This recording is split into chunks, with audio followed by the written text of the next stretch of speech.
Hello, everybody. Welcome back. And with me today on the block is Jonathan. How are you doing today, Jonathan? I'm doing great. You're doing Such a great. good episode. Oh, you enjoyed it? Oh, you know I did. I did. Oh boy. Okay. I was going to ask you, your overall thoughts on the episode, but that says a lot. If this is your first time here on the block, please make sure you do us a favor and subscribing to Reality Pop. It's your new space for all things reality. So we are talking today about episode 7 of Big Brother Canada, and Jonathan really enjoyed this episode. Me, it was entertaining, but my blood was boiling. It was so boiling. It starts off the episode with Toya and Kiefer talking. They were just put on the block. They go upstairs into the bedroom, and Toya is kind of frustrated because she wasn't ever planning on nominating Victoria, and I think that that's actually true. Victoria was never somebody that was completely on, from what I had seen, Latoya's radar. I don't know if she's ever been like, I'm going to work with you for sure, but she never was coming for her. So I understand Latoya kind of being annoyed by the fact that, like, she's being put on the block when she was never a target of Victoria. And then Kiefer is also kind of saying that he deserves to be on the block because of what he said or what he did. How do you feel about Kiefer suggesting for himself to be a nominee because he said Victoria's name? I mean, when you're aligning with people early and you're going to lock in like that and you don't know them, you need to make sure that they're of sound mind and, not loose cannons and things like that. And I think he's playing such a bad game. But Latoya exposed, the fact that everyone knows in the house that she's working with the two guys so early on, that's just not a good game to me. So I feel like they have smart people in their six. They have strong people, but like Tina's the smartest one. She's like, I'm gonna slowly back away from this alliance of six a little bit because of the fact that there are some loose cannons and there's people who are showing their cards and all these other things so easily.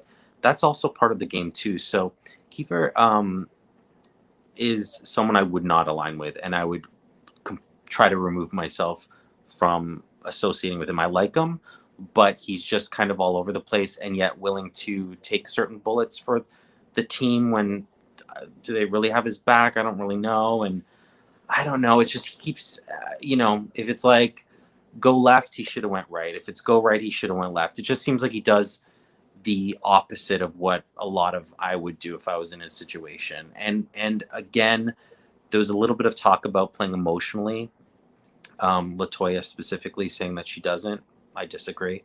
That I think she does, but that's what you need to do. And he's such an emotional player, and he needs to like kind of step out of it for a second and really assess what he should do in a situation. And there's a lot of people in the house who also just are willing to like own up to stuff and just be like, yeah, I did this, and I don't want to work with you. I'm done. And like early on in the episode where Kiefer was saying that to Rowan, it was just like, I'm like, okay. I'm like, just, you're on the block. He's not. You think you would kind of trying to massage it a little bit and just say, look, I understand. I get it. I don't blame you. Just not like, no, forget it. We're done. And it's just such a silly move, I think. And there's a lot of that. And there's several people I definitely think that Kiefer's playing a bit of he's not playing a great game. He says a lot. I don't know if it's shown in the episode or if it's just on the feeds, kind of like, I'm not meant for this. Like, this is a lot harder than I was expecting, and kind of lamenting on like, the difficulties of this game, and that, he wants to go home and he misses his family, which is, it could be gameplay maybe to make people feel as though you don't necessarily want to be here, but he could be like a perpetual pawn type thing. Maybe that's what he's trying to maneuver, or he doesn't want people to think that he wants to be here that much, so they will keep him. So if it's gameplay, okay, it's annoying, but like fine. I'm just from the school of never make it okay for your head of household to put you on the block. And it seems like he was like, here, Victoria, here, put me on the block. It's okay. I feel bad and I want to make it look good in front of my kids. So put me on the block as my punishment. And I just didn't like that he did that. and that he's still doubling down, and he thinks that it was the right thing to do to suggest to her to put him on the block, you know? It is. And like I said, there's several people playing like that. Like I think Victoria's playing that like that, but I love it this week. It works in my favor for what I want to see happen in the game. I think Latoya's playing like that, and I think he's playing like that. But it's just not smart to do, to be flip-floppy, to be very open about it at the same time. And then, you know, I get the struggle. I mean, I'm not in the house. It must be, you know, so psychologically demanding and just very difficult to kind of like always be on and always be playing. But you don't want to show people your emotional roller coaster outwardly. Keep some of that in. Take like, he's the type of person who needs to be like, this is what I'm thinking. Let me take a day before I decide what I'm going to do with how I'm feeling and thinking about stuff, rather than just doing it. Take a deep breath. He needs to hold up. Take a couple breaths. A couple of them need to do that. Sorry, Latoya and Kiefer were kind of joking around and chatting. I can't remember exactly what they were joking around about, but the fact that like they're dumb and they're on the block, and like it was just something about making fun of the Sunsetters, I believe, and how the both of them are on the block. Ha ha ha. And Rohan walks in, and I remember seeing the scene when the full scene when it actually happened, and it wasn't a joke or a thing that you could really retell, being like, oh yeah, he said that da da da, and then I said da da da, and then like it wasn't one of those things. And so Latoya says like, oh, like you'll I'm sure another thing will happen tonight, or you'll find out tonight. And I mean, and it's the way Latoya was saying it too, because it was like he overheard fireworks and he was like, oh, and then they're like, you'll see tonight or whatever. And I'm like, that's like a threat almost. And then fireworks was what Kiefer said after the fact. And I was like, I didn't know why he said fireworks, because it didn't actually have anything to do with what they were saying. And it actually really made a big deal out of absolutely nothing, because nothing was being said. There was no big plan that was being hatched. And Rohan runs his way downstairs to go and tell everybody. Of course, as he should. But at the same time, it's like, what are you guys doing? This is what I was saying just 2 minutes ago, where it's like Kiefer and Latoya play emotionally. They don't kind of care who sees what. And that's such a mistake for both of them. You needed, if someone walks in, you can't feel awkward. You should have 10 things in your head that you can just run right into. Like, yeah, those fireworks that I saw last, 4th of July was, I mean, whatever he overhears, you just need to run with it. And they just don't care. And that's why it's turning into what it's turning into. And they did nothing to make that better or even attempt to cover it up or win his favor. And if you, first of all, you know how we both have said this before, like never, don't want to get in an argument with the HOH. You don't want to like bully or get an argument or pick on or you just want to win their favor. But also secondary to that, you also want to make sure anyone who's in their ear is in your favor as well. And I don't think either of them are doing a good job with that. And that was kind of part of it, where it's Rohan's in there is in Victoria's ear. So, and that you've called it out. So it's like, I mean, try a little bit. I want them gone. So for me, I'm like, perfect. Just, feed it. That's great. But for their personal game, I'm like, oh, there's so many mistakes happening. And I don't know if it's just emotionally that they're not able to control things, or they just don't care. They don't see it. I think that for Latoya specifically, I think it's the fact that she doesn't like making promises that she can't keep, and she doesn't like being fake. And those are two things that are very likely to happen within the Big Brother game that she's not willing to do. And that's what is definitely making her become a target. She owns up to her things, which is great, but like, can't you own it up and like kind of cushion it to at least make people not hate you about it, Or don't. I mean, she does, but she doesn't at the same time. Like, I feel like she keeps a lot of things in, and it's like, if you want to be kind of just a, not telling, but be more like Tina, where you just aren't putting a lot of things out there. So you're not in that position to begin with, where people are coming to you and you have to deny, or you have to tell the truth if you only want to tell the truth. I don't think Big Brother's a place for telling the truth 100% of the time, but I also don't think Latoya does. I think she says she's more honest than she is, and more upfront. What's that? When did she lied? It's not a specific lie. It's a many different things. I don't have to literally watch it over and keep notes. It's little things to me when she's like, oh, you know, I'm an upfront person, honest person, yet she's definitely keeping something and not saying something. Like right off the top of my head, I can just remember the first time that Arissa was calling her out and she stood up there and just stated that how honest she is and she keeps it real, but at the same time skirted around the question. So I think if she was really upfront and honest, people would see that. And it was, but she pivots, you know, when certain things are brought up, and then that mixed in with her, she's, you know, very blunt, and you know, not warm and bubbly. So it can potentially rub people the wrong way or come off, you know, a certain way as well. I just don't think the Big Brother's house is a place for not, you know, even like little lies here or there. And if you don't want to do that, great. Some people can have it work for them. I don't see that working for Latoya very well, and I think that's why she's in the position she's in. And then playing recklessly. Like, why are you trying to flip the vote 30 minutes before, walking around to everybody willy nilly so everyone can see it? And this is what happened this week because of it. I mean, I think last week they should have just, if they were wanting to flip the vote in the end, they shouldn't have been so cute and tried to not have Beth and Kiefer be voting with them and like instead get Latoya or get Victoria and Tara be the other two votes so they had the numbers when they're not working with them. Like if they wanted the vote flip, they needed to just like draw the line in the sand and show the division in the house. Or as soon as they said no, then go to Beth and Kiefer, be like, hey, we already kind of put this flip in motion. We have to make it happen now, or it's like we're screwed next month. That's next week. And they should have made it. They should have made it happen because I think they still had the. Oh wait, Tina wasn't going to do it, so I'm not sure if they actually had the numbers without Tina.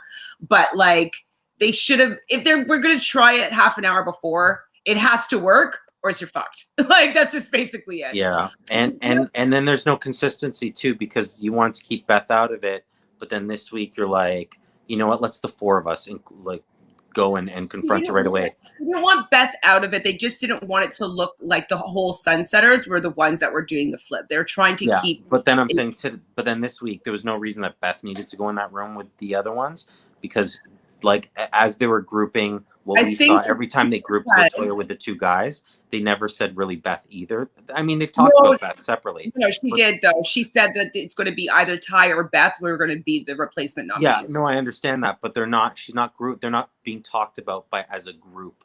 Like they're together. Every time they bring up the group, they talk about the three of them. They don't talk about the four of them. So them putting, bringing Beth into. I believe on the feeds it has that Victoria said that she wanted to work. It wanted to be a 5-sub. So that's I think why Beth was going up there because like it was supposed to be the five of them working together, and so that's why. Oh, I understand that Beth's outside of that, but I'm just saying. No, inside of that. She's inside that 5-sub. So it'd be Latoya, Beth, Victoria, and Jed. That's even worse because Beth. Oh, you mean the 5-sum of working with those guys? Victoria's not really working with those guys. No, she's not. But that's why the four of them went to Victoria because they're supposed to be working together in a fake alliance, apparently. Because like Victoria's like, oh, I want to work with you guys. I want to work with you guys. I want to work with you guys.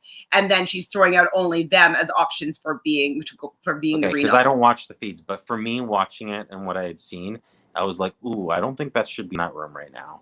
And it also feels, and regardless, even if they are all in one thing, it just definitely when four of you walk into a room trying to flip the HOH's mind and you know what they want to do, it definitely seems like people usually are defensive in that situation. You need to kind of support it. So like I would have like maybe one person, like two people walk in and then someone come in halfway through and then give their like seemingly like, you know, good cop, bad cop, like kind of opinion, like a separate opinion, but you're in the group so you can kind of stay there. I just don't think they do anything right. It's just very abrasive, a lot of these people. It's not well thought out. I love it. It's great TV. It's fantastic. All this happening so early, fantastic. Rob has a podcast yesterday and we're doing the ranking of the players, and the highest ranking of anybody was Tina, and she's at a 7. So and everybody else is like 2, 3, 4, 5, like not good at all. So this is out of 10. So Yeah, a no lot one's of them. playing well, but it's definitely enjoyable from an entertainment perspective. But like, if I'm being critical about people's games, like 100%, I agree with you. Most people are playing really terribly, especially with, so Ro goes to Kyle and Austin to complain about what he thinks he overheard with his paranoia kicking in about what Toya and Kiefer said. Kyle wants to go and put his foot down now, and he goes and he wants to go confront Kiefer, who's in the in the kitchen, like not realizing that he's done anything to stir up this hatred right now that Kyle wants to go and have resolved. And so he's just wanting to make a stir fry, and Kyle comes in hot and confronts him. And Kiefer doesn't do even a good job, though, of defending what he was saying. And what I'm tired of, one thing I am tired of, is everybody being like, I don't know, I'm just playing Big Brother, man. Playing Big Brother.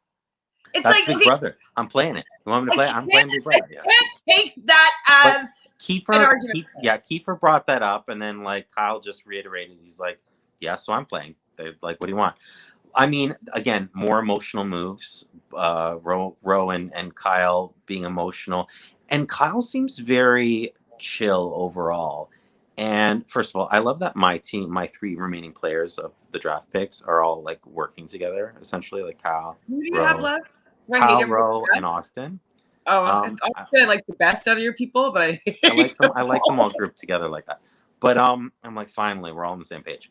And I love it. And it was just emotional and handled poorly. I mean, I don't think it was too bad for them because they're in an alignment with the HOH this week. But at the same time, was it needed? Like, you always have to think, what is this going to do for my game? If I say something right now, what is that going to benefit my game at all, or is that just me blowing off steam? Because if it's me blowing off steam, I probably shouldn't do it. Absolutely. And like, while confronting Kiefer, people are kind of just watching, and Latoya overhears whatever kerfuffle was happening in there, and she kind of comes in there and is supporting Kiefer here, because it did come off to me as a little bit of a bullying type attack situation. Like, they're just all like hovering around him and being like, you said this, you said this, you said this, you said this. It was sharks in the water. Yeah, for sure. Like, they were like swarming, and they're like, hey, so Kiefer, heard you said, like, yeah. It was a little bit uncomfortable, and I can see that he wasn't really appreciating being in that position, and he doesn't really handle himself well without having the pressure of people like surrounding him. So I was happy that Latoya kind of stepped in there to, protect him and just be like, can we please stop this? And so I like that, even though she's on the block, she still wants to protect her alliance member and her friend in the house. So I like that. That's the best quality for me that Latoya has within the game, is I think she's extremely loyal to those who are loyal to her. Mm-hmm. And that's something that I appreciate. And, at the same time, though, especially when it, comes to the end of the game, that's a lot of money.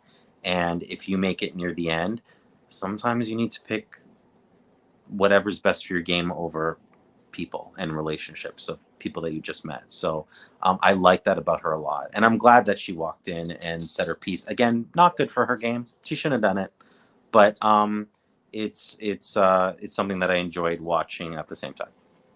For sure. I get it. So I wrote down at this point, I'm like, I can't stand Rohan and Kyle. There's something about, stop it. The sound of Rohan's voice, for me, it just grates on my nerves. So it's like he has like an air of arrogance and like elitism and condescension that I just don't feel is warranted. Like, I don't think you're good looking. I don't think you're smart. I don't think that you're great at this game. I don't think you were almost out the door last week. Like, it's so, his braggadocious like vibe, I just am not vibing with. And then Kyle, when he comes in there with his own smug attitude, I'm just like, who put a quarter in both of you and decided that you were king of the Big Brother house? Like, I'm just not feeling it. And you were just salivating over there. Get out of here. Sure. Yeah, I didn't think it was that bad. I've seen a lot worse in Big Brother US and Canada even, but I didn't think it was that bad. I also don't think that's not appealing to me. I think you didn't love them to begin with, because when we were even on draft picks, they were not, whereas Latoya for me was my number one draft pick that I didn't get to pick. So that was like just me watching it. But yeah, I didn't see that in them. I'm Kyle's very face, indifferent with Kyle as a person. But seeing how he's, alignment and playing, he's just kind of on the right side for me. So I'm liking him more and more. And he's not a big, he doesn't blow up real. I mean, I think that was his biggest kind of emotional move. And it's like when people have your name in their mouth or saying, certain things about you or the people that you're associated with. I understand that. Again, not the best thing to do, but I don't mind them. I don't. have to say though, I'm really thinking that the reason why it's so messy is we don't have any air signs in that house. We don't have any rational people thinking in that house. Us air signs, so Aquarius, Libra, and Gemini, all we do is think. We overthink, overthink, game it, like figuring out every scenario. We're always thinking about the game. These other people all operate from a different set point. So most of them are earth signs, earth and water. So water for sure, is going to be super emotional players. But earth signs are also really emotional. They're a feminine, earth is feminine. And so feminine energy tends to be more emotional. It could be more intuitive, but it also means we're reactive and more emotional in that way. And then the other sign is there's a couple of Leo is Tina and Sagittarius is Kiefer. I can't remember if anybody else is any other fire sign, but and Beth is a Leo. And so they if you think about fire is very reactionary, right? Like it just like bursts of fire. They don't necessarily think about things through before they act. So they react and react without having any thoughts about it. So I think that this is why this house is so damn messy, because you don't have one of our logical minds being like, let's not do that. Let's take a moment. Let's think about this approach, as opposed to just reacting immediately in the moment. You're into it, I can see. No, I love this, because in my head, I'm like, cut to next season, me and Chantal in the house losing our minds, yelling at everybody. I think we're insert that here. I think that, I'm an emotional person for sure, but I do think I'm able to hold most of that in. But I'm not in the house, and I'm also introverted, so I don't know. You would think about things through. You would think you would have chosen not to do that flip. Yeah, I would think it through. I would try. I would remove myself from situations if at all possible. But I could absolutely see me losing it, and then that's when the Portuguese side of myself will come out, and I would absolutely lose it. You'd be like, Jonathan's removed from the house. But no. I mean, obviously me too. You can have emotional outbursts, and just because we're air sign doesn't mean that we're not emotional. But we do have our reset is to let's think about this first. We wouldn't have pushed to have that boat flip 30 minutes before. We're like, nope. We would have had it either decided yes or no. Way beforehand. Yeah, that's too not planned out. You can't think it through. You can't workshop scenarios there. We wouldn't have done that. No way. It would have been set in stone a day before, And if someone were trying to flip it, I'd probably be annoyed. Be like, no, we're sticking to the plan, babe.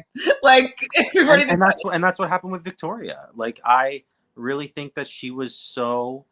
That really was a tipping point for her, and it was just too much. And then, it just everything falls into place after that because of it. So I don't know though if I would be that mad though if someone flipped the vote. I think she was mad about being left out the first vote, and I think that that's kind of where some of the things, her annoyance with Latoya came out, that she didn't care about Victoria's vote enough to make sure that she was in on the plan. So I think that started things off. I think the fact that she's the other, strong Black woman in the house, I think that she has a little bit of just an issue with that happens within all races. There's going to be some sort of that can happen. And then I don't see that, but I definitely, she had mentioned today that she told her the day before the vote, and then she told her just as it was happening while she was trying to get the flip. And so the fact that she told her several times that that's not what she's interested in doing, and then she was still trying to do it against her, it was like what they're showing us. But then also things that happen that they haven't showed yet.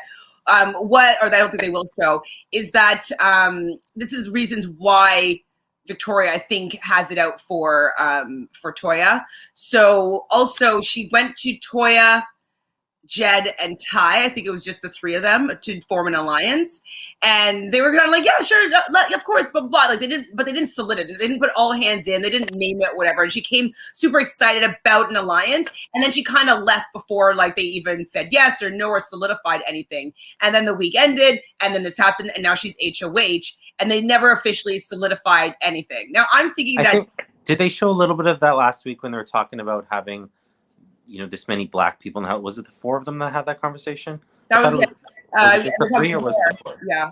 Yeah. Yeah. I do think though too that they even called it, I think Jed called it, she's a little bit jealous of Toya having a good relationship with these two guys. Like she wants to step into that position because on the feeds, it also shows her being annoyed now that Beth is in really good with Jed and Ty, and Victoria really wants to have that sweet spot. So there's something about the dynamic of her wanting to be those two guys is number one, and kind of trying to cut all the women that are closer to them, it seems, is her MO, which is very emotional. But, as we saw today, she was willing to put one of them up potentially. Oh, they didn't show this either. But after the whole, we don't know what happens yet. Never mind. I forgot. Why isn't it to be continued? Can you explain that to me, please? So annoyed. I'm like, why, what is the trend of not showing? We're not going to show HOH on the HOH day. We're not going to show Veto on the Veto day. Like, what are you doing? Why is this happening? Just so you know, that Veto's ceremony is supposed to be on Mondays. Like, that's the day of the week that Veto's ceremony is supposed to be. They did it on Sunday. So when you heard that announcement in the show, it was a day earlier than it usually is. So it was kind of, they're all like, that's why they're all like, what? Yeah. Why is that happening an hour from now? When that's when the feeds were super good. Like there was so much fighting. People were coming in, talking, like trying to change things. Like there was so much action. And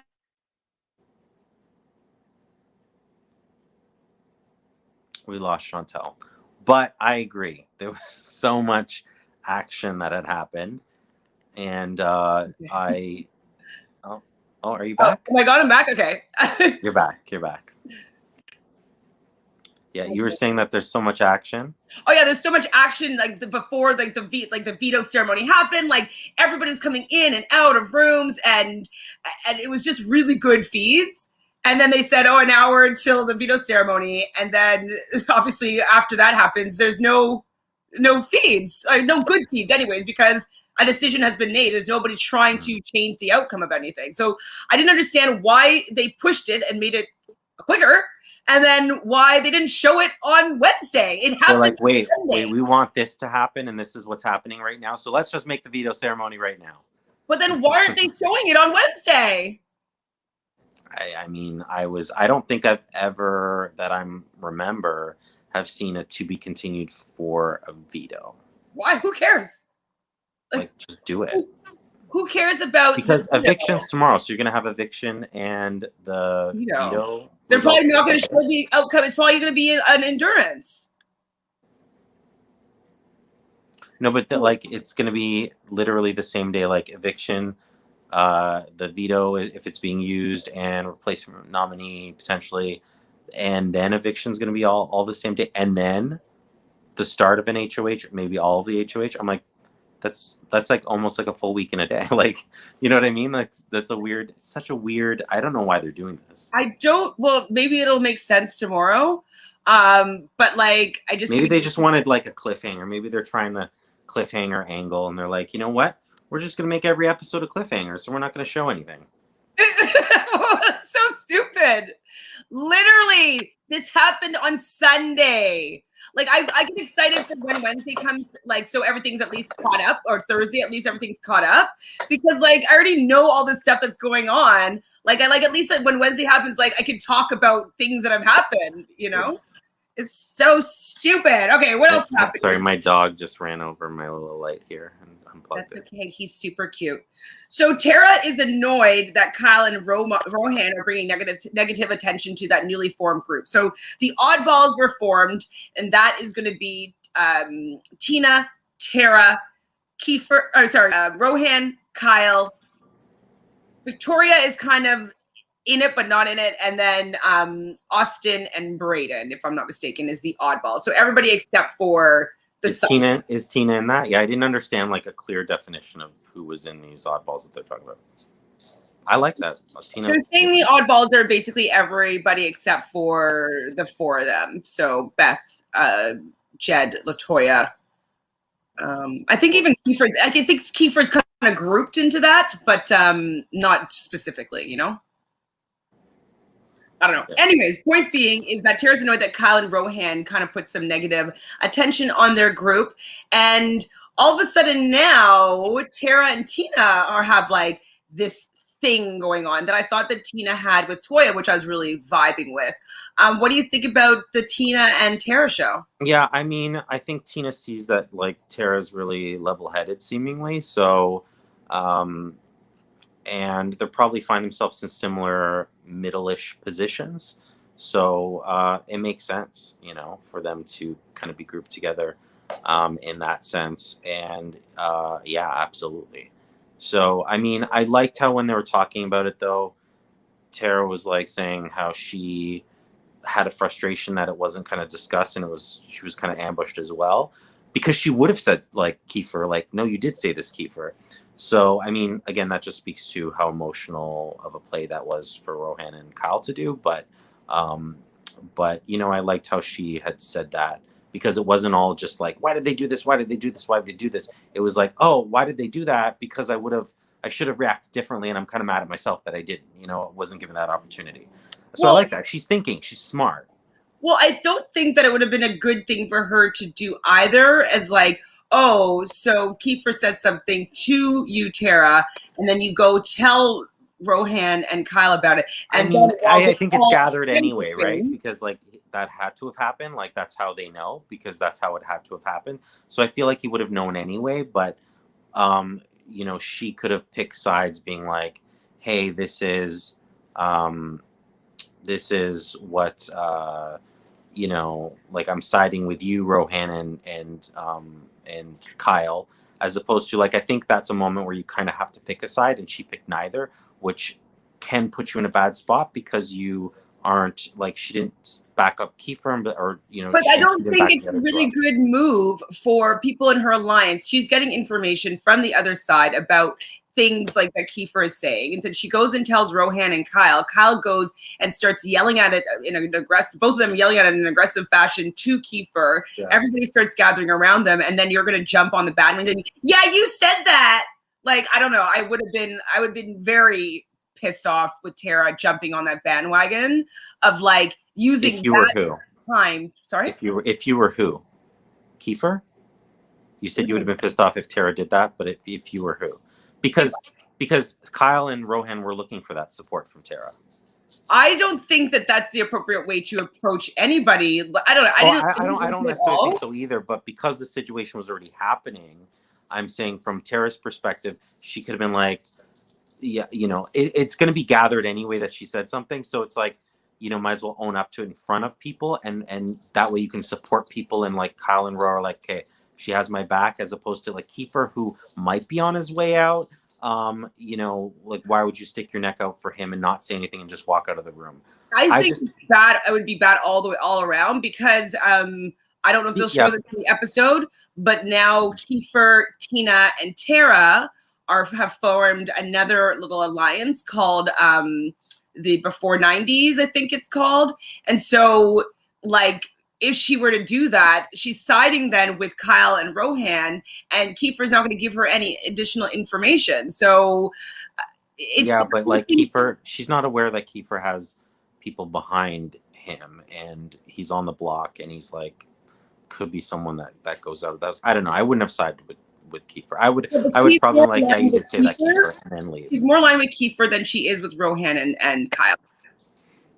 That's just a fact. I mean, I wouldn't know that because they haven't shown that. So. And so, anyways, that's just giving you more context, as it's like she's looking shady boots. Her and Tina are in the middle right now. Keep talking. I'm gonna go silence my dog. Excuse me for a moment.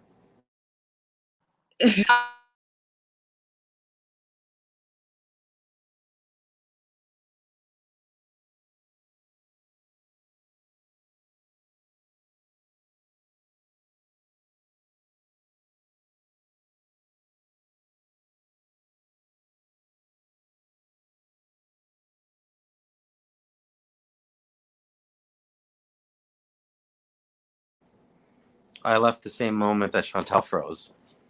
Well, you can see this one here, everyone at home, who's causing all of the barking. Little cameo for the day. Right? It is a little monkey that he takes when everywhere he goes. Oh, and Chantal's left altogether. I'm taking over Reality Pop. You know why? Because I can. So again, this is a situation where Chantal has all the notes, but yeah, we definitely thought that, or I thought, me and Chantal have very different opinions with this week and who we like on the show. But yeah, I thought that it was an interesting situation. I don't think that Kyle should have and Rohan should have kind of jumped in on it.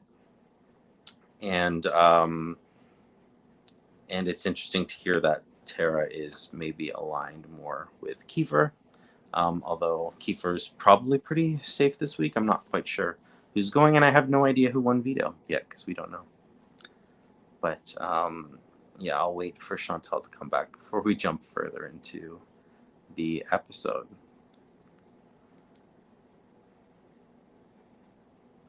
So we'll just come back. We're not gonna do it. Let's pause and we'll come back.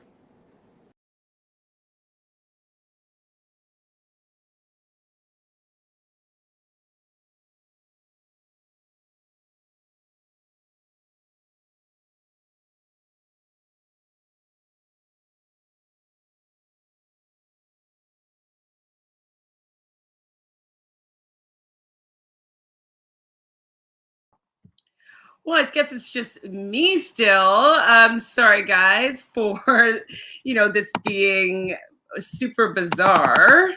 Yeah, my internet provider has not been very reliable lately, so it's been rather annoying that it's just been dropping. So I was trying to talk to them today about fixing it, and it's going to take a little while to do so. So I am so sorry. So we were kind of talking about the fact that Rohan is saying that slop has been affecting him and that he wants to go and apologize to Kiefer. And so he does that, and Kiefer doesn't really want to accept his whatchamacallit. Yeah, I know. They're fired, like so fired. I've already canceled it. And now I'm just looking to get a new provider. Because like my actual cycle ends on the 25th, but it's like not like it actually works. Like it still has 8 days left, and it's like so intermittent. It's so annoying. So annoying. Like I'm gonna have to maybe tweet something out because like it's kind of bad. Like kind of really bad. So let me just answer what you're saying here, BBan. So is percentage of chance that Latoya is evicted? I would say 95% chance that Latoya is going to be evicted. What do you think, BBan? What do you think? Yeah, and exactly. Fired. Brutal. So what's his name? Kiefer said that there's nothing that we could do to salvage, what had happened. And we talked about this a little bit earlier. Hey, John, I didn't know you were going to leave too. I'm like, no. I talked for a little bit, and then I'm not doing this by myself. So why? I don't have notes, and I'm not. And then my employer texted me, and I'm like, you know what? Let's take a little pause. Okay, well, BB wants to know what's the chance that Latoya is evicted? I hope 100%. Well, you hope, but what do you think? Oh, I mean, nothing ever happens how I want it, so probably not the case. I don't watch the live feed, so I don't know if she's. I think if she's not saved, I think there's probably like a good 70-75% that she'll go. But I think there's a great chance that they'll be like, that she'll be like, oh, Ryland's insisting on being part of this. Do you think that Latoya's leaving? Yeah. That's a yes. And so I mean, but I think yes, if she stays on the block, great chance that she's being taken block. I love that Victoria was like, "It's sorry on the block," and it's kind of like her own people. It was so unexpected.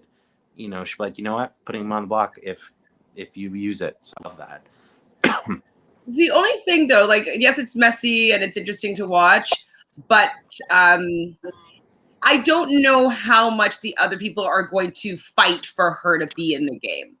And so for her to be burning the bridge with like Jed and Ty, who are physical threats, they're probably going to be targeted next week if one of them doesn't win head of household. But if they do, I could see them coming after her. You know what I mean? Like at this point, they were never before, and now it seems like there's a lot of people that would, just from how this went down. Oh yeah, she needs someone that she's aligned with to next week, or else she's absolutely on the block. But I mean, that's kind of fine. She, you know, it's a lot of people have kind of made that line in the sand already, and she knows what we're doing. So let's kind of do it, and I'm fine with that. I think it's messy, absolutely. I love it. It makes for great TV. Yeah, do I think Austin would have her back? Absolutely. Anyone else that she's aligned with would put her up? Probably not. Why would you? And if anything, this really highlights and bolds and italicizes the fact that those 2 or 3 are there. And if anyone but them win HOH next week, they're probably the targets of the majority of the people in the house. So, you know, and that could potentially break up really strong. This is what I hope for in most seasons of Big Brother, is the misfits, the oddballs getting together and like, no, this isn't happening for the big, strong, you know, jock-like people.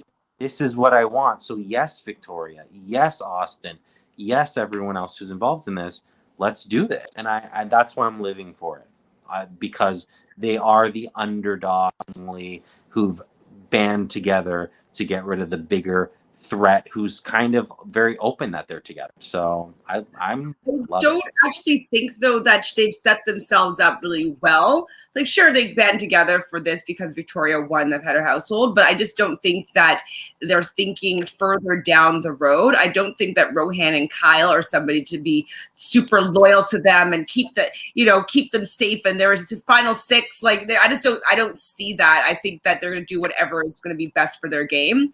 And right now saying that they're aligned with Latoya or Victoria is what is best for their game. So, I mean, we'll see how it shakes out. They were the underdogs until this head of household happened, and I don't find them to be underdogs anymore. And so I'm not rooting for that side at this point. Like I thought I would be, but I'm actually not rooting for this side. And BB, I don't think is rooting for that side either, because BB says, I guess I agree, because I said 95% she's going home, but I was hoping for a miracle. So I was hoping for a miracle too, because there is a lot of talk on the feeds about stuff like people finding different color balls in the ball pick. So I was like, So I was hoping that there's going to be some. What? I was just saying that ball pit. I need more of that. Like, search for stuff. I mean, I hope it's not just like a segment of an episode and then a real, like whatever it is. I hope it's like several episodes where they spend with that ball pit of people like trying to figure stuff out. I love that ball pit. I know. Well, I mean, you have so many stories. I was wondering if you had another story about the ball pit. That's just the 2. Just like random birthday Chuck E. Cheese's where I had fun, but no, just the 2 dramatic stories are enough about a ball pit. So. So I was starting to talk about the fact that Rohan was going to Kiefer, trying to apologize to him. Kiefer wasn't having anything of it. And at the same time, it seems, Kyle was going to Latoya, pulls her in to kind of have a chat and apologize. She accepts his apology, but she said that she didn't feel like she needed to apologize because she was just standing up for something and she doesn't feel like she did anything wrong. So what do you feel about her not even just offering up an apology? So needed to. So he calls her over and I'm like, and she happily accepts. And I'm like, smart Latoya. And, you know, I'm like being against Latoya, but I was like, no, it's very, I was fully expecting her to go in there and being like, yep, you know, this is, you know, whatever, make amends, do the typical thing you should do. And then she doesn't. And I was like, oh, I love this. I love this. Right. Because she didn't, and she's playing still. Like, I just don't understand her being so stubborn with things. How she thinks she's going to get far in a game where you need to be social, you need to, like, be a little bit more malleable and just kind of work with things. But she's so stuck in what she's decided for herself. She's also a Taurus, and Taurus are stuck in their ways. They're not easily malleable. Yeah. It's like, call it, being on, and that's fine. But hi, Natalie. So how come people of color are always targeted early?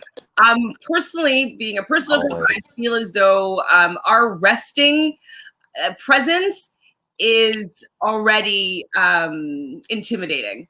And I think that, Latoya already has a lot of presence, and she's also very strong, and she says things that are very clear and specific, and that is intimidating to a lot of people. And I do feel as though people of color just automatically have a general presence of intimidation without them doing anything. And so I think that's just amplified in the house. Yeah. And my opinion would be, I think it's twofold. It's I think you're absolutely right.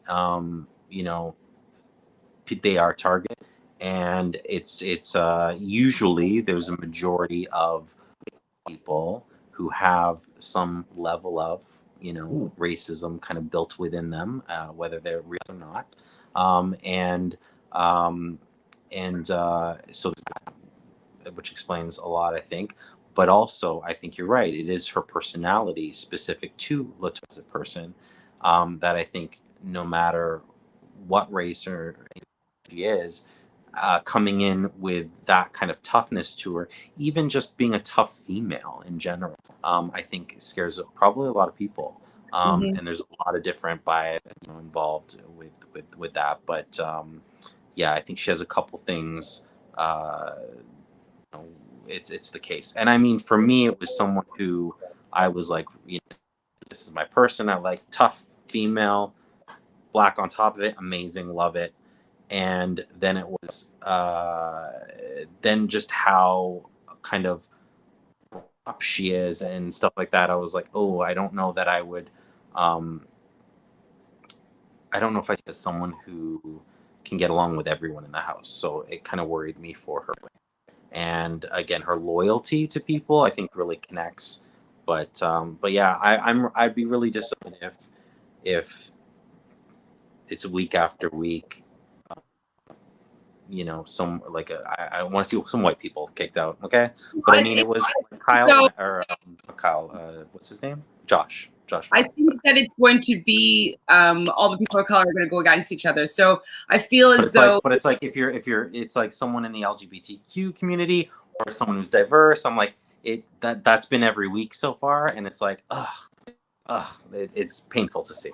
Well, I think next is going to be the people that are going to be up next would be Kyle, Rohan, but I think Kyle stays over Rohan because people like him more, Jed or Ty or Victoria. Those are the people that I would say would be most likely leaving next week. And then, unless things change, that's the people who are going to be leaving the next little bit. I don't think a person of color is going to make it very deep into the game, just because Victoria took this shot that I don't think any of them would have done before this. I think that they were it's kind of like, it's usually supposed to be, races stick together even without saying okay, we're together no matter what. You know what I mean? There's usually supposed to be an unwritten rule that you're going to support the other black person in the house, without saying okay, we're in this together. So I think that her making that first strike against Latoya, I do think it's going to start the ricochet back and forth with all the black people or people of color in the house, left in the house, and everybody else is going to be pretty much sitting pretty. I don't know how many white people are in the house. I don't know. But I think they're more middle, like Tina and Tara. They're more middle ground for me. Make it far though. What's that? They're going to make it far. Maybe. I mean, I think more I think they'll make it more middle of the game. That's my prediction for them. Definitely some diversity at the end for sure. And isn't Austin her family? Why am I thinking that she's like, does she have what's her background? What's her heritage? I think she's part. I think her dad's mixed. I think with maybe Indian. I can't remember 100%. It looked like she has she's not like fully Caucasian or anything like that. So I think there's how many diverse people are in the house? 8, 9. I mean, I wouldn't necessarily. I would say Austin is white passing. I don't think that she has any the same.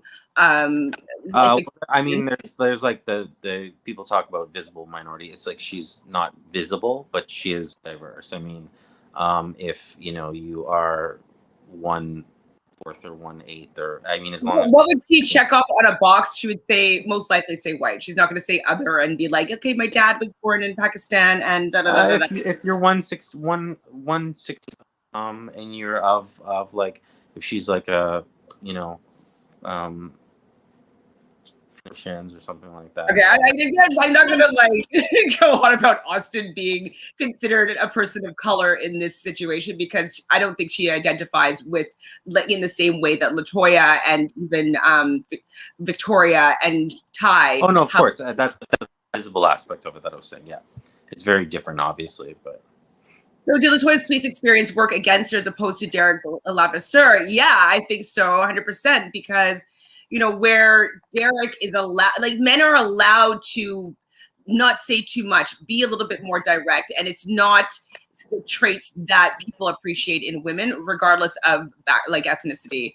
I do think that her stoicness and her, she's not very malleable. She's very strong in her convictions, and that it's not a feminine, inviting quality. Yeah. And I agree, but to be fair, I also didn't like Derek, but I thought that he I don't like Derek, but he's better. I don't like Derek, but I think that I definitely like than Derek, but I think that he was a lot smarter with his moves and less obvious than Latoya's being, and someone who to lie when needed and deceive when needed, which is good for the Big Brother game. So.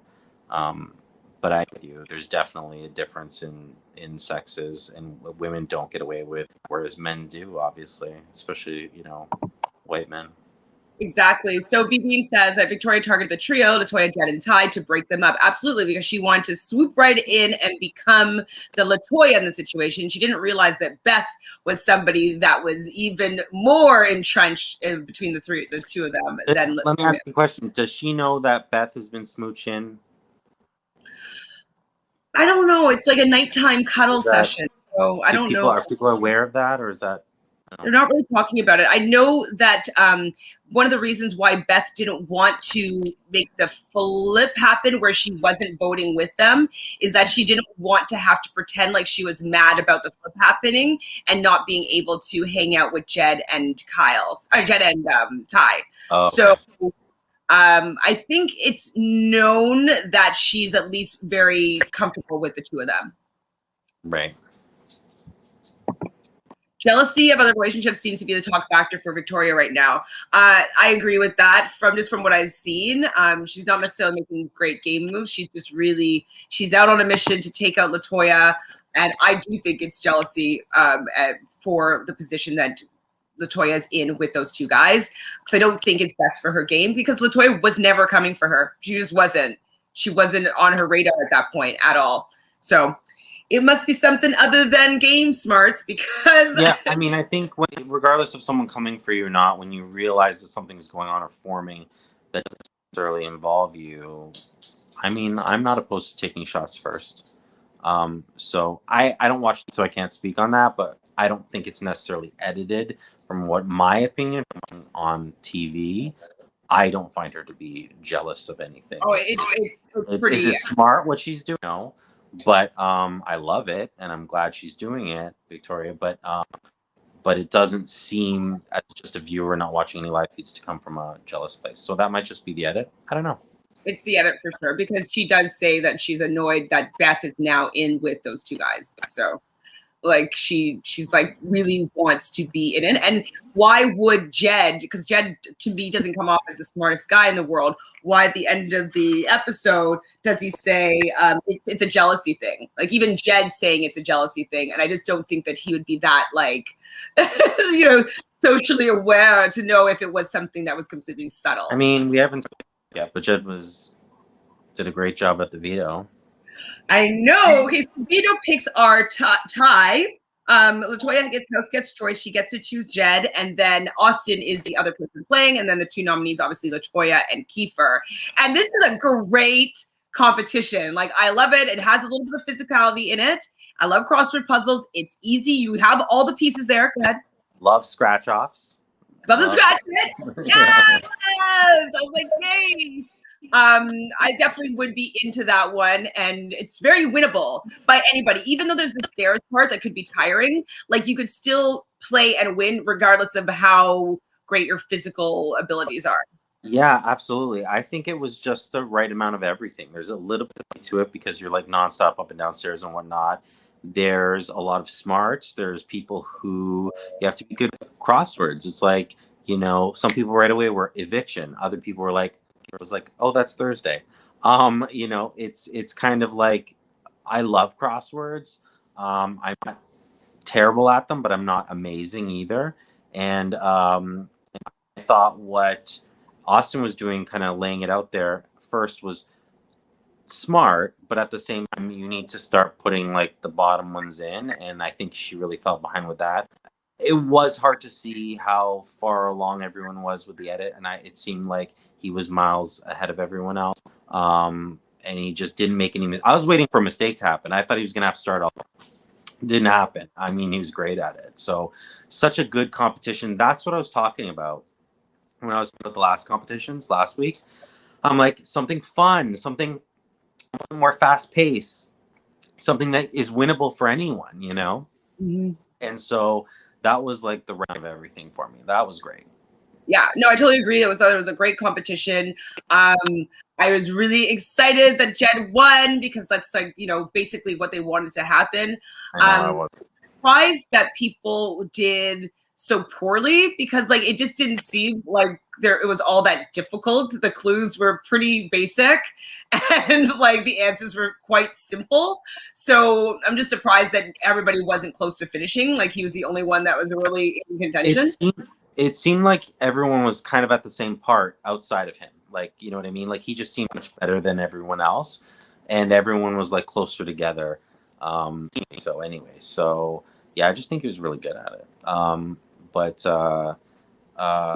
was like, I was like, this is fantastic, and they spent a lot of time on it, and they were like, I'm so happy with things like that. More competitions like that. Good job. Give them a raise, whoever came up with it. Perfect. Yes. But it's a sponsored one. It's a sponsored one that was good. It wasn't, Yes. you know? Yeah. Yeah, definitely a good sponsored one. OLG, like you're at least the two OLG comps that we've seen so far, I've liked them both. I think that they're both smart competitions that I guess I enjoy when I can kind of play along with it. I find that entertaining for myself. So whoever's coming up with these, maybe there's like an OLG representative that's in there in the brainstorming sessions with Trevor Boris, and they're coming up with some good stuff. So hopefully there's still more good stuff to come. Good stuff. I do want to say so it's now forgiven because this made up for it. I'm watching the HOH because I don't speak to I haven't spoken to you since last week about it, but the clouds that they see over, especially the shorter girls in the HOH, had to move sides, and even Latoya at one point was like on her tippy toes to kind of see the screen because it was low because the cut out clouds ahead in the front were blocking it. I was like, come on. I'm like, you haven't tried this out with people of their height, and to like, are you not? I'm sure you're running trials like they do in every competition, like Survivor. They have like people run them, right? So I'm like, this was not well thought out as far as I couldn't see the full board. So, but this week, you know, with the last competition being that and having that and seeing that, I was like, ooh. And then this one, I was like, oh no, it's perfect. This is great. Very happy about it. Yes, me too. They definitely did an excellent job, and hopefully there's more great competitions to come. So, as we said, Jed wins this. He says you don't get arms like this just from lifting because he has a crossword app on his phone. So do I, just saying. I actually used to be addicted to crossword puzzles in high school. I made my mom get the Toronto Star every day so I could do the crosswords every single day. And at lunchtime at school, I just loved crosswords. So I used to do a crossword every day for years. I would do the easy ones, like the ones that you would find in the magazine at the movie theater, where it was just like celebrity names. I'm like those. I mean, because it's its own crosswords. It's like Scrabble. Like, did you know QI was a word, or whatever the case? You know, like weird things like that, and people use those tricks all the time. So if you're not that this helped, but just crosswords in general, I'm like, I enjoy the easy ones. I know. I used to, like, my best friend in high school, her dad is a super genius. And so he was teaching us how to do cryptics when we were like 12. Like 12 and through, I guess we're 16 because she left because she was pregnant at 16. So we were learning how to do cryptic crosswords, which those are hard. Like, they're really hard. When you get it, it's like your brain is like on like a, like, it's so like, it's, yeah, your brain is definitely warped, but it's very satisfying when you get a cryptic crossword done. So Jed is celebrating in the room after Kiefer comes in and picks him up and hugs him. They're all pretty excited. And Victoria's talking to Austin and I think Brayden about the fact that she is going to most likely try to convince him that she's going to put up either Beth or Ty. And I think this is obviously a good plan. Go ahead. I was just gonna say, Victoria won me over when she was like, "Great, this is worst case scenario. I need some chocolate," and I was like, "Victoria, you and me both, girl. Like this is honestly." And then it was kind of like, this is why I'm liking Victoria more and more and more and more. It's like, and then she's like, "What? This is what I have to do," and I'm gonna have to be like, this is, you're gonna be put up otherwise, or like I'm gonna have to just strong arm them into not using the. And I was like, what a great kind of, like, thing to see. And I'm like, and I love people kind of being strong and making those decisive decisions and sticking with. I mean, again, sure, argue that it's not great gameplay, whatever. I love it. And it's a very Janelle move to me. I'm not calling her Janelle, don't get me wrong. I'm just saying it's a very Janelle to me, and when I see that in someone, I celebrate.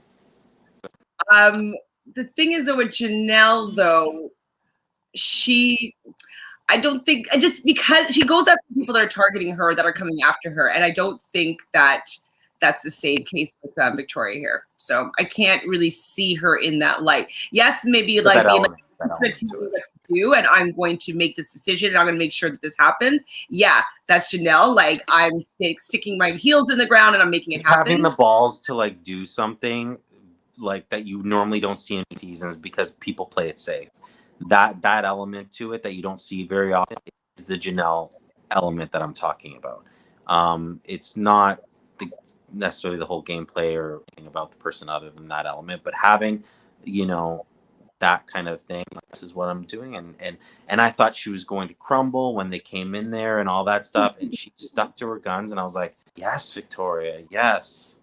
See, we're gonna be so against this until she goes home. That's like, a chance that she's winning this. You know what? Reality Pop needs views from both.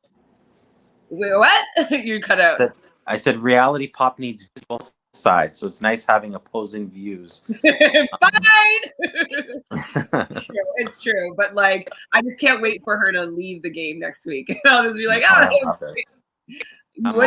I'm all Victoria, Austin, Rohan, Kyle. Yeah. I like, yes, yeah, all of them.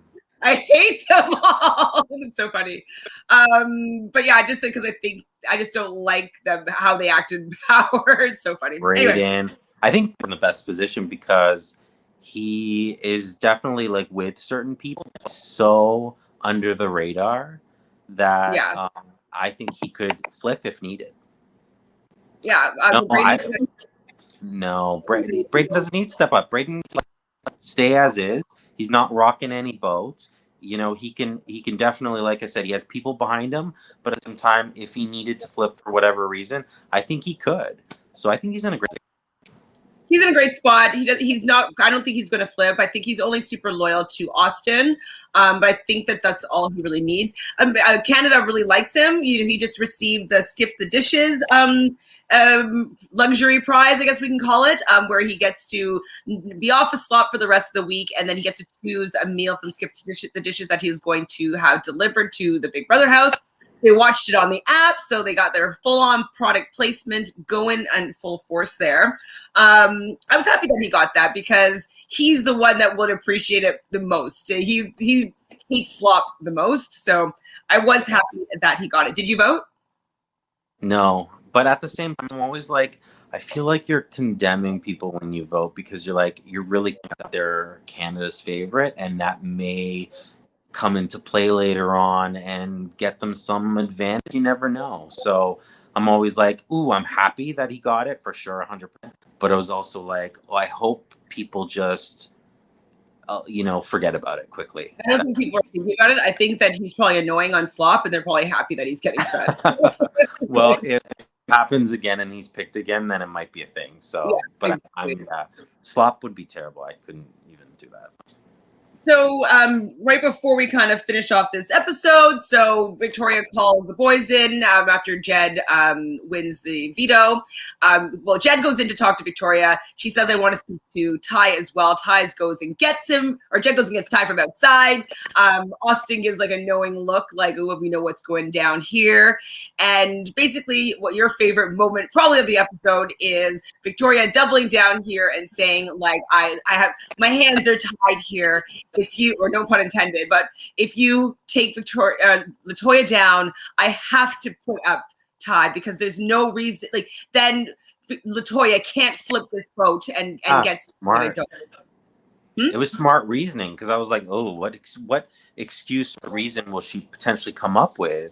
And that's where I thought she would back down, and then just where she was like, because I think a legitimate, like, this has already happened once. So you're taking stuff that already happened, using it against the situation.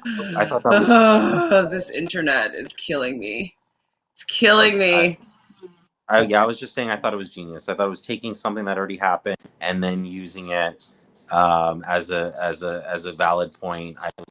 Yeah, that's perfect. Like, it's valid. So they were frustrated, obviously, and they leave. They'd come back, and is that when they came back? All of them? Yeah. So they go and they're talking about it. Latoya is realizing that she definitely must be the target. Like, why would she be forcing them to leave her up there if that weren't the case? If she's saying that she wants to work with Latoya and that Kiefer's the target, Latoya's hearing that she's the target, and so. Basically, we're left at Jed, Ty, Toya, and Beth go up to speak to Victoria, trying to change things that are happening here, or like allowing her to, not use it on, if they use the veto, that she won't put up Ty. Okay, well, should I put up Beth then? Obviously, Beth doesn't want that to happen.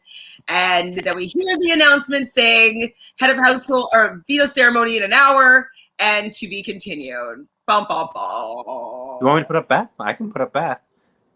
And they're all like, I don't care. Don't you? Beth, but like, I'd rather. I would love for Beth to go up there. That would have been my ideal, like how this week played out. Just because I want Latoya It's a bit of a waste, though. It's a bit of a waste. But yeah, I mean, Beth could go, but it's a bit of a waste. And I think Austin had a great point where she's like, Beth thinks that she has us or can work with us potentially, whereas. Yeah, so I thought that was a really good point where she's like, but Ty is definitely like on that side with, so yeah. Oh, and then the to be continued. Yeah, why? I mean, definitely you're right though. It was a pretty explosive episode. Like, a lot of things went down. I'm really unimpressed about the to be continued because I actually think that's like a downer. Like, just let the episode have its normal swell. We're not going to be that invested. We're going to tune in next week. Next episode anyway, which tomorrow. So it's like, calm down. You don't need to like have this cliffhanger. You can just let me either sit with it, like for myself, be like, oh yes, this happened, can't wait to eviction. Or maybe you're like, oh no, or depending on what happens, right? So Yeah. like we could have just sat with whatever the result was for 24 hours and wait until eviction.